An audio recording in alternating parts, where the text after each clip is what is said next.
Salut à tous et bienvenue sur la chaîne. Aujourd'hui, je vais vous révéler les 7 habitudes qui ont littéralement transformé ma vie en 2025. Et je ne dis pas ça pour faire joli.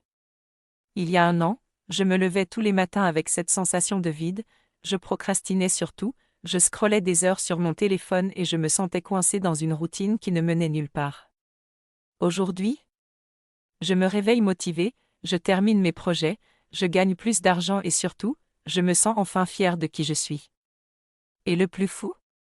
Tout a commencé avec seulement cette habitude simple que j'ai appliquée pendant 30 jours.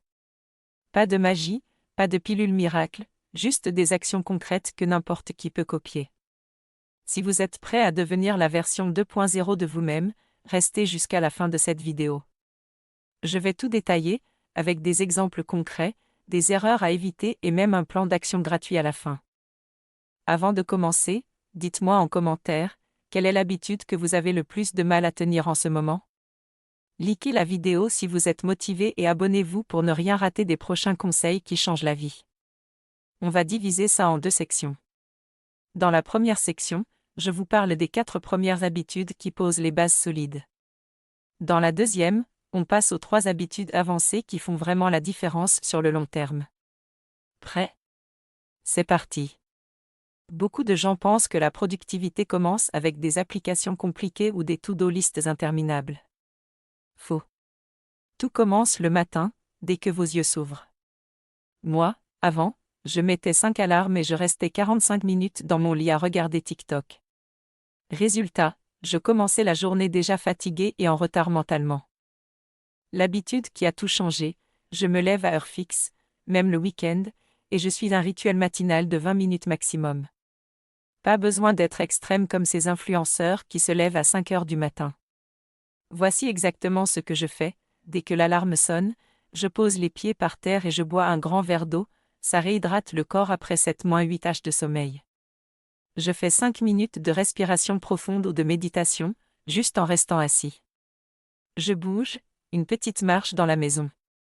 Et seulement après, je regarde mon téléphone, pas avant. Pourquoi ça marche? Parce que le matin, votre cerveau est dans un état alpha, très réceptif. Si vous commencez par du scroll négatif, news, réseau, vous programmez votre journée en mode victime. En faisant un rituel positif, vous prenez le contrôle. J'ai testé ça pendant 30 jours. Au bout de 10 jours, j'avais déjà plus d'énergie.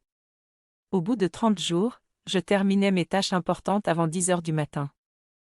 Astuce pratique, préparez tout la veille, verre d'eau sur la table de nuit, vêtements prêts. Si vous ratez un matin, ne vous flagellez pas, reprenez le lendemain. La clé, c'est la constance, pas la perfection. Je développe ici sur la science du sommeil, les bienfaits du cortisol matinal, des exemples de rituels adaptés selon si vous êtes parent, étudiant ou entrepreneur, environ 700 à 800 mots sur cette habitude seule avec histoire personnelle, témoignages fictifs, réels inspirés, et objections courantes comme « je suis noctambule » ou « je n'ai pas le temps ». Habitude numéro 2, la règle des 3 tâches prioritaires, oubliez les to-do list de 25 items. Votre cerveau ne peut pas tout gérer. La deuxième habitude qui a explosé ma productivité, chaque soir, je choisis seulement 3 tâches qui comptent vraiment pour le lendemain. Pas 10, pas 5, 3. Une pour la santé, une pour le travail argent, une pour les relations ou le développement personnel. Exemple concret de ma vie. Tâche santé, faire 30 minutes de sport. Tâche travail, organisation des documents. Tâche perso, faire des courses ou lire un livre. Pourquoi seulement 3? Parce que quand vous avez trop de choix, vous tombez dans la paralysie par l'analyse. Avec 3 tâches, vous avez un sentiment d'accomplissement rapide et vous évitez le burn-out. Je vous donne ma méthode exacte. Le soir, je prends 5 minutes, je ferme les yeux et je me demande, quelles sont les 3 choses qui, si je les fais demain, vont me faire sentir fier? J'écris ça dans un carnet simple, pas d'application compliquée au début. Résultat, après 30 jours, j'ai doublé ma production de contenu, j'ai perdu 4 kg parce que le sport était prioritaire, et mes relations se sont améliorées. Habitude numéro 3, le blocage de temps profond, deep work. Dans un monde rempli de notifications, la concentration est devenue une super pouvoir. Ma 3e habitude, Je bloque 90 minutes par jour sans aucune distraction pour travailler sur une seule chose importante. Technique, téléphone en mode avion, notifications coupées, casque avec musique LOFI ou bruit blanc. Je dis à mon entourage, je suis en mode focus pendant 90 minutes. Au début, c'était dur. Mon cerveau voulait tout le temps checker Instagram. Mais après 2 semaines, j'ai commencé à rentrer dans le flow, ce moment magique où le temps disparaît et où vous êtes ultra productif.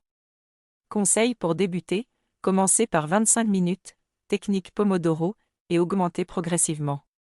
Utilisez un timer visible. Récompensez-vous après, un café, une petite pause agréable. Habitude numéro 4. La revue hebdomadaire. Beaucoup de gens appliquent des habitudes quotidiennes mais oublient de faire le point.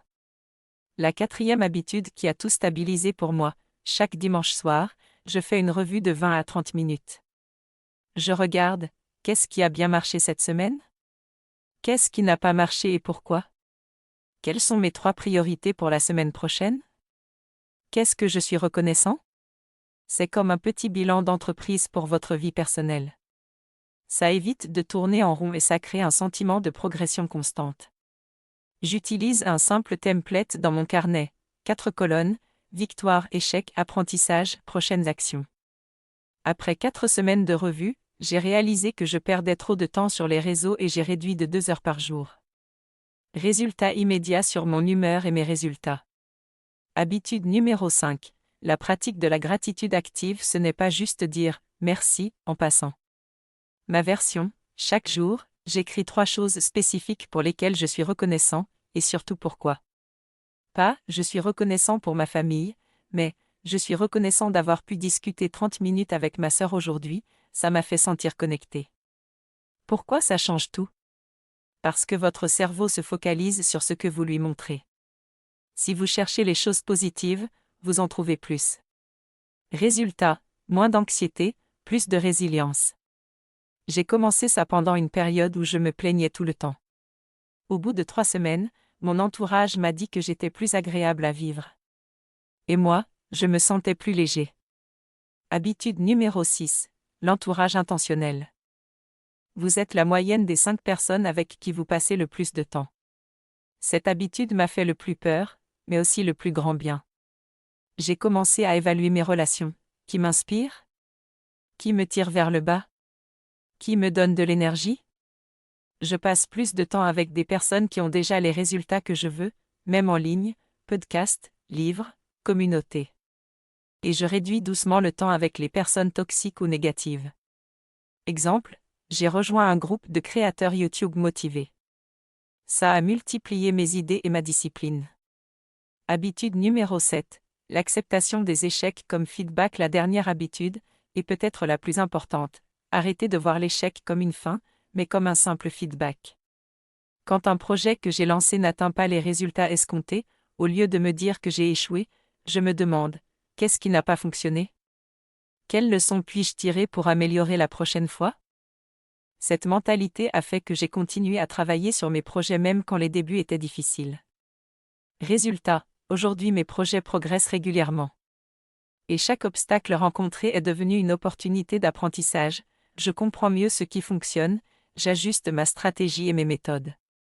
Petit à petit, mes erreurs se transforment en décisions plus efficaces, et chaque réussite devient encore plus valorisante.